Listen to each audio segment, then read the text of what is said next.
tudo bem com vocês? Então, sou o professor de artes, né, o Alex, e eu vou estar dando uma pequena pincelada aí a respeito do primeiro capítulo, tá? Eu acho que devido a essa quarentena e de tudo que vem acontecendo aí, acho que é importante a gente recapitular já para também mostrar o segundo capítulo e a gente dar início aí ao terceiro capítulo já com mais firmeza, com um repertório mais amplo, certo? Então, nesse capítulo tá falando da divina arte, certo? O que é divina arte? Então vamos tentar entender aí sobre essa manifestação artística, tudo bem? Então, primeiro, tem uma frase bem legal que gostaria de ler para vocês. A arte e a espiritualidade mantiveram forte vínculo no decorrer da história da humanidade. A diversidade de obras de arte religiosa reflete diferente forma de representação do divino nas mais variadas culturas. Então, esse capítulo é mais para retratar e mostrar aí, pessoal, essa manifestação artística da arte que ela veio crescendo, né, na história e mostrando que estava ali junto com essa parte religiosa, certo? Então, se você for ver na história da arte, os artistas eles estavam envolvidos meio que direto ou indiretamente com a igreja, né? Em algum sentido, certo? Então temos artistas aí como o próprio Michelangelo, que eu vou estar falando para vocês mais para frente, o próprio Leonardo, enfim, e outros artistas aí que pintavam aí a favor da igreja, certo? Então, muitas vezes, deixa eu só ler o trecho aqui em cima, entre o céu e a terra, tá? Então, muitas vezes na história, a arte foi utilizada como uma maneira de expressar crença e religiosidade. Em diversas culturas, obras artísticas foram produzidas como uma forma de cultivar a espiritualidade e de transmitir ensinamentos religiosos. Galera, como assim transmitir ensinamentos religiosos? Pensa comigo, a partir do momento que nem todo mundo sabia ler. A partir do momento que eu tenho um artista e eu peço para ele pintar um ensinamento de Cristo e tudo mais, provavelmente isso vai facilitar, né, na hora da explicação. Eu falo assim, Jesus foi lá e curou o cego. Então, se eu fizer uma pintura no teto da igreja ou na parede da igreja, isso vai facilitar bastante para me mostrar para aquele cara que não sabia ler, aquela pessoa que infelizmente é analfabeto, teve aquela questão de às vezes não condição financeira e tudo mais, e não teve um estudo, e facilita bastante. Então, o que acontece? As igrejas, elas faziam bastante isso. Eles tinham acesso à leitura, né? Então, geralmente quem tinha dinheiro, né, pessoal? Então, pensando aí por esse lado, a arte ela acabou entrando nesse critério aí religioso de mostrar para as pessoas uma história, como se fosse uma história em quadrinhos, né? Digamos assim, mais divina, né? Mostrando desde a chegada de Cristo e tudo mais, as cenas bíblicas que aconteceu aí, né, durante o processo aí das religiões do mundo. Então, na Idade Média, por exemplo, a maioria das pessoas não sabia nem ler nem escrever, certo? Para educar essa população, as histórias com princípio cristão estavam presentes em esculturas e pinturas feitas em painéis e madeiras e nas paredes da igreja. Muitas dessas obras podem ser vistas até hoje. Aí tem uma pintura, galera, mostrando aí pintura medieval na igreja. Bom, essa pintura foi na Hungria, tá, pessoal? Então mostra já realmente, se você for dar uma pesquisada, principalmente nos pintores aí renascentistas, na própria Idade Média mesmo, mostrando que desde a chegada de Cristo, né, até, enfim, a crucificação que teve aí, ressurreição e tudo mais, certo? Então, só para ficar claro para você, então os artistas eles focavam nisso daí e eles recebiam muito bem, tá, galera? Geralmente os artistas eles tinham uma renda bem legal aí para poder pintar, né, cenas cristãs, cenas católicas, enfim, tudo mais. Tranquilo? Mostrando aqui.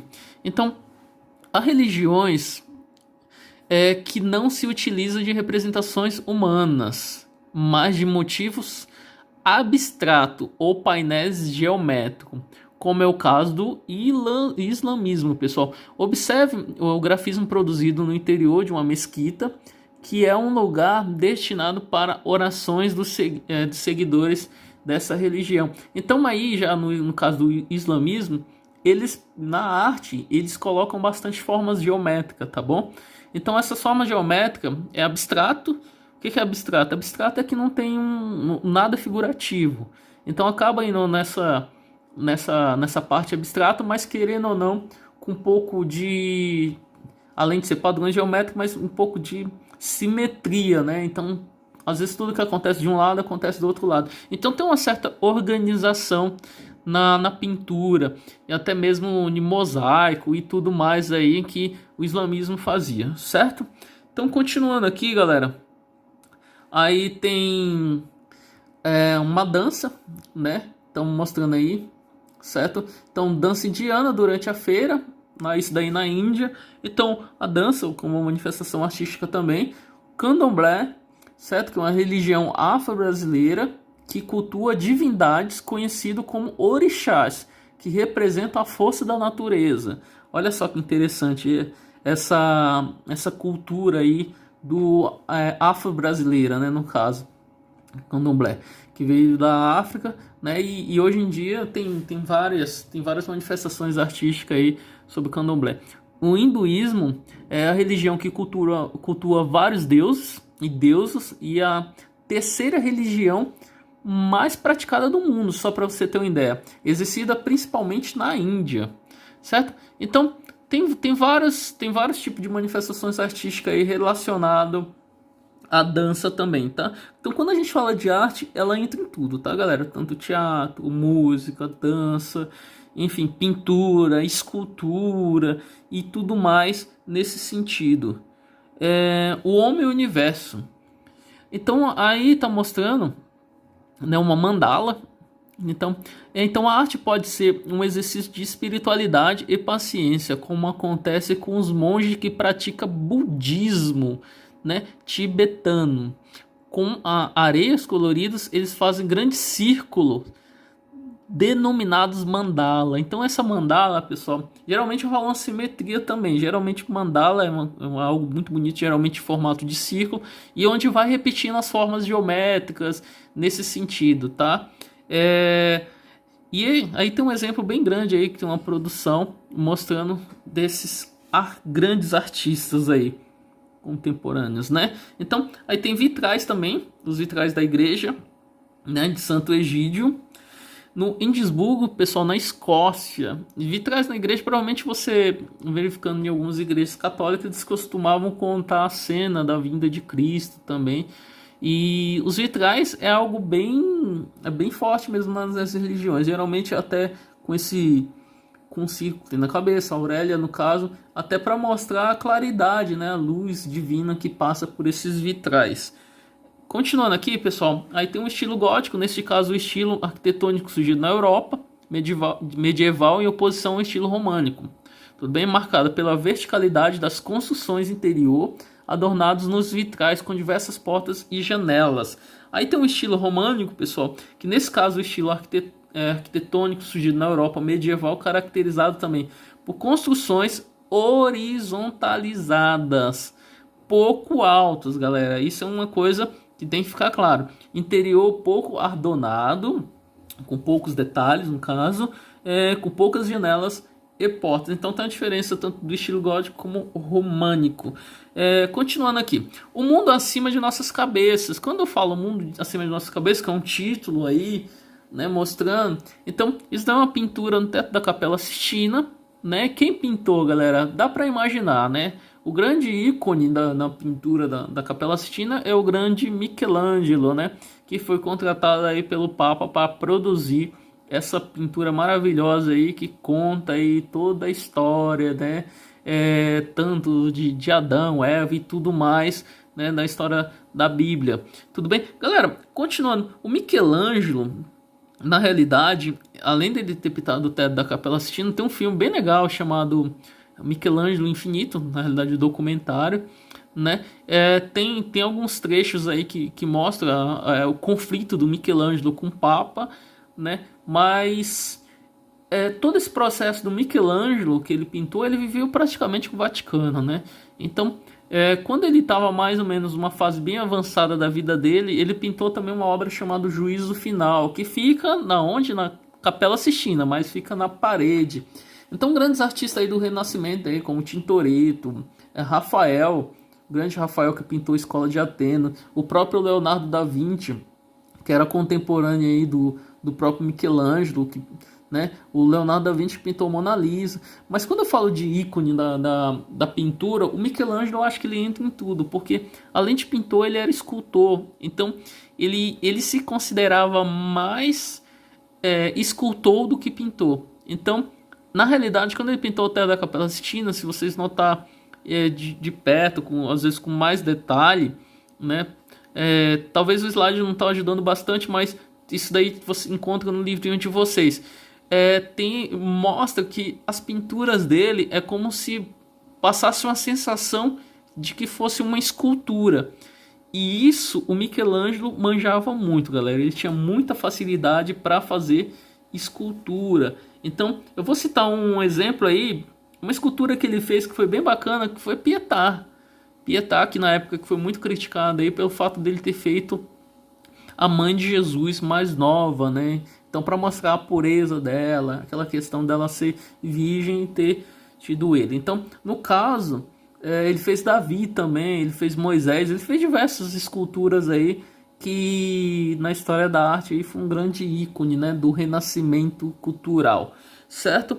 Então, isso é só uma pequena pincelada do Michelangelo, mas vamos falar do barroco, galera. Então, ali está o trecho, né, da transição ali no Renascimento e Barroco. Então, no Renascimento, a beleza parecia estar relacionada à contenção na expressão das emoções, né? Olha só, galera, olha que frase impactante. A beleza parecia estar relacionada à contenção das expressões das emoções. Já no Barroco, esteve justamente ligada a uma forte expressividade, cheio de contraste e detalhes, o que caracterizou boa parte das obras produzidas no século XVI e XVII.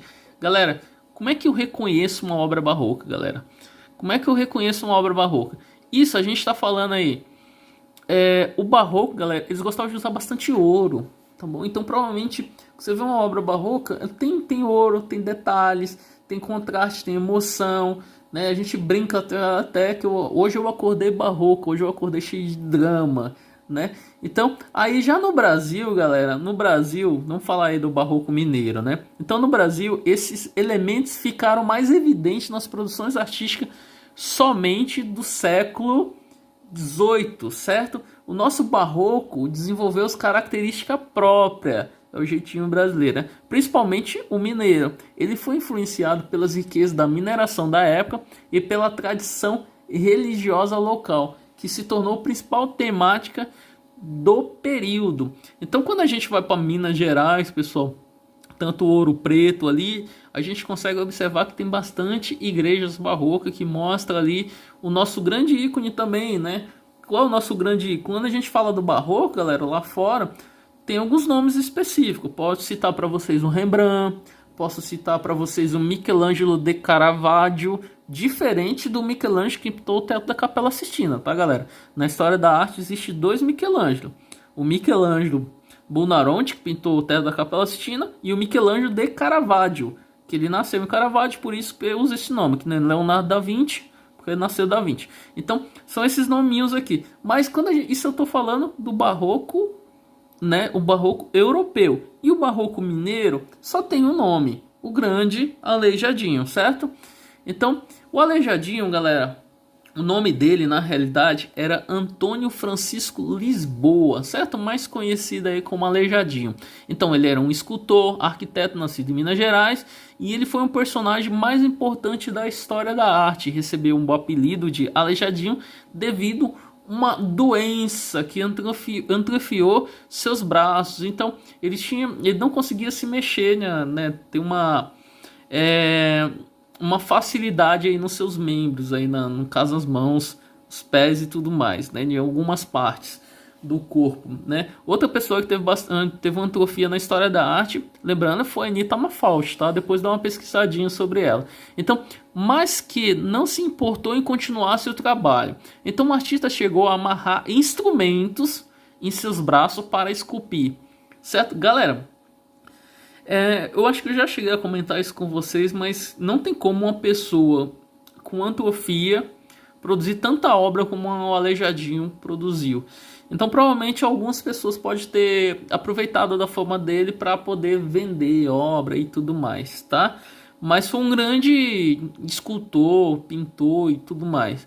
Então eu cheguei aí para Minas Gerais, já cheguei a ver uma imagem do Aleijadinho, cheguei a ver também escultura feita por ele de perto, né? Geralmente ele produzia em uma pedra chamada pedra-sabão. Essa pedra-sabão ela é cheia de furinhos. Eu trabalhei com ela na faculdade há muito tempo atrás. É uma pedra bem leve e ela é fácil de você esculpir. Conforme você vai talhando ela, você vai esculpindo nessa dimensão aí mais 3D, essa questão, né? Então, geralmente, para você produzir uma escultura, não é simplesmente, vou chegar e vou produzir uma escultura. Não, existe um estudo, existe tudo aquilo que você tem que fazer uma espécie de esboço no seu sketchbook e depois você vai construindo isso e você monta uma escultura pequena, provavelmente em argila mesmo, dá para montar. Aí sim você passa para pedra sabão, que é um tamanho maior, né? E para uma questão que a gente tem que pensar sempre quando você vai fazer escultura é montar uma base.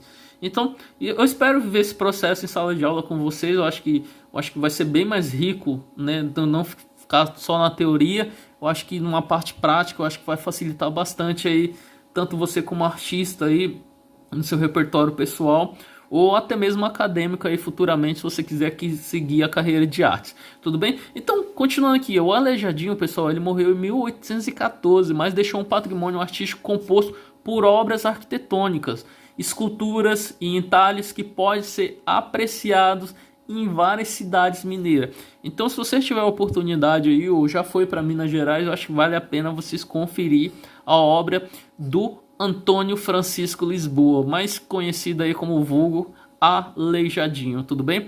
Então, é isso. Continuando, então, gratidão pelo mundo. Isso daí, pessoal, é só um resumo aí sobre o ex-voto, tá bom? Para ver se vocês lembram aí o que é ex-voto.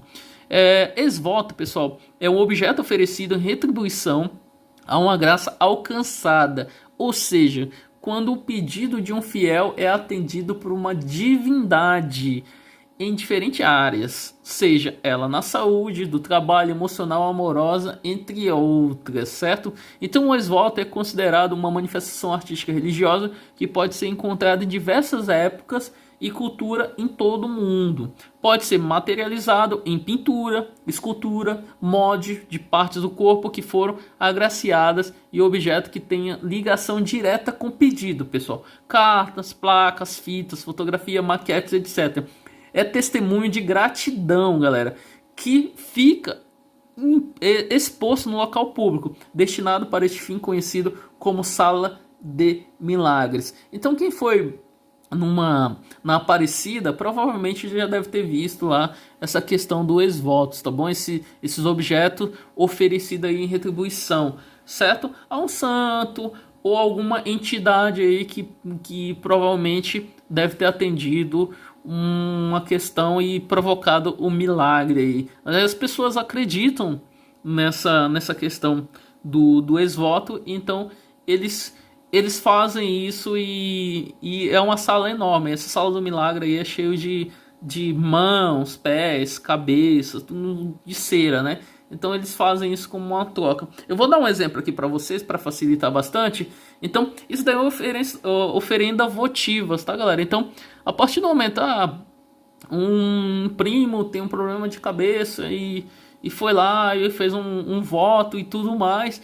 Enfim, você vai pegar uma cabeça e vai colocar lá como oferenda. Então tem todo essa parte aí, esse sincretismo religioso em volta dessas oferendas votivas, tá bom? Então você pode ver ali uma muleta, enfim, tem vários esquemas, até mesmo retratos ali de pessoas aí que foram abençoadas pela graça, pelo pedido que fez aí pro Deus ou pro santo. Depende muito aí da fé da pessoa, tá bom? Então, aí, pessoal, tá mostrando aí sobre o Mítico Bach. Então, na realidade, ele foi um compositor, pessoal, que nasceu na Alemanha. Seu pai era violonista e educou todos os filhos para que fossem músico. E ele teve uma produção artística, pessoal, que abrange todos os gêneros musical da sua época. Ele compôs o grande acervo de músicas sacras. O que é sacra? Sacra religiosa, tá? Também, entre outras, entre as catatas, que foram compositores para coral, certo? Eu vou estar falando daqui a pouco sobre o coral. Geralmente em várias vozes, como com ou sem acompanhamento musical. Aí o grande baque, certo? Então, música gospel. O termo gospel, galera, é utilizado para se referir à música religiosa moderna, né? Mas a origem desse gênero musical encontra-se no chamado negro espiritual, certo? Manifestação que nasceu aí no século 17 e século 18 nos Estados Unidos. Então, na América aqui, tá, galera? Então, naquela época, os africanos escravizados dançavam e cantavam nas poucas horas de descanso que tinha quando estavam na lavoura para marcar a velocidade do trabalho. Então, as músicas eram cantadas nas diversas línguas africanas, mas com a evangelização e o aprendizado da língua local, os negros espiritual passaram a ser cantados em inglês, que permitiu a popularização. Então, a música gospel é um termo aí norte-americano, né, que foi feito aí pelos escravizados e cresceu muito. Hoje em dia a gente tem cantor gospel que representa as questões mais geralmente das igrejas evangélicas, igreja católica, é voltado para essa questão mais religiosa. Tudo bem? Continuando. Então aí tá mostrando aí na apresentação de coral gospel na cidade de Nova York, Estados Unidos. Essa imagem aí é de 2016, certo? Então, inspirado em hinos protestantes, os escravizados que eram convertidos ao cristianismo passaram a incluir conteúdo religioso na música que cantavam, expressando sua angústia, a dor da escravidão, mas também seus sonhos e esperança. Então, o coral hoje em dia existe em várias igrejas, tanto católicas, até mesmo evangélicas, né? E cresceu muito, né? Então, tem um coral aí, se a gente for contar, geralmente até mesmo coral de Natal e tudo mais. É uma coisa muito bonita, né? Pelo menos eu acredito, eu já participei de coral e só que não é pra mim, galera. Cantei tudo, mas não é pra mim cantar. O meu negócio é pintura mesmo. Tudo bem? Galera, isso foi uma pequena pincelada aí do primeiro capítulo pra vocês. Espero que vocês tenham gostado. E depois eu vou estar gravando mais, mas eu acho importante a gente tentar entender aí o que aconteceu no primeiro capítulo para seu repertório pessoal mesmo, tá, galera? Então, até breve, galera. Um grande abraço e fica com Deus.